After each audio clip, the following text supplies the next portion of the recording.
সকল মনোবাসা তোমার পূর্ণ। কিন্তু পিতা কুরুপ থেকে করেছো আমায় সুরূপে পরিণত।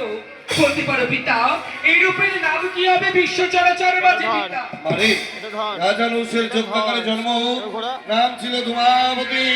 তলবাড়ি পড়েছে নাম দিলাম ব্রহ্মার মানস কন্যা দেবী শীতলা। পিতা আমি যদি দেবী হই পিতা, হয় জীবন শক্তির প্রয়োজন পিতা। এমন শক্তি তুমি আমায় তুলে দাও, যেই শক্তি কিনা স্বয়ং পার্বতীর নেই, সেই শক্তি কিনা লক্ষ্মীর নেই, সেই শক্তি সরস্বতীরও নেই পিতা।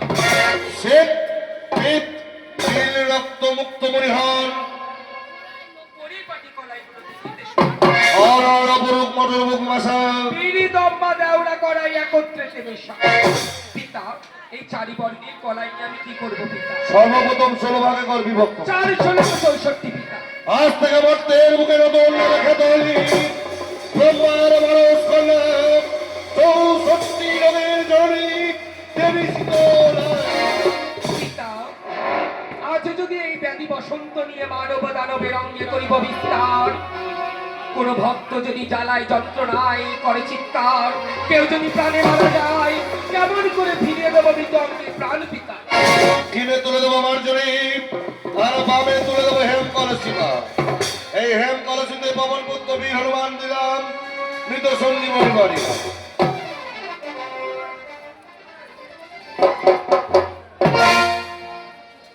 পিতা নামে চেয়েছি নাম দিয়েছো, শক্তি চেয়েছি শক্তি দিয়েছো, এবার যে হয় মোর পুত্রের প্রয়োজন। কে বলে তোর পুত্র নেই মা?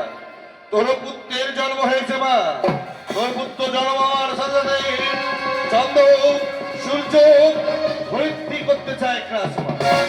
জনার্দন 3 খণ্ডে খণ্ডিত করে ফেলেছে। ওই 3 খণ্ডকে একত্রে জোড়া দিয়ে পুনরায় করলাম প্রাণের সৃজন।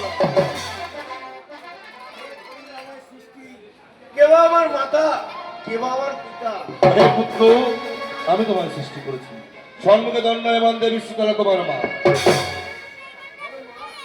পুত্র যারা শোন, আজ থেকে তোমায় দিলাম মাতৃশক্তি, বলে আমার দ্বাদশ চরের অভিজ্ঞতা। মানে তুই যখন দিলে মাতৃশক্তি, আমিও দেব না রে।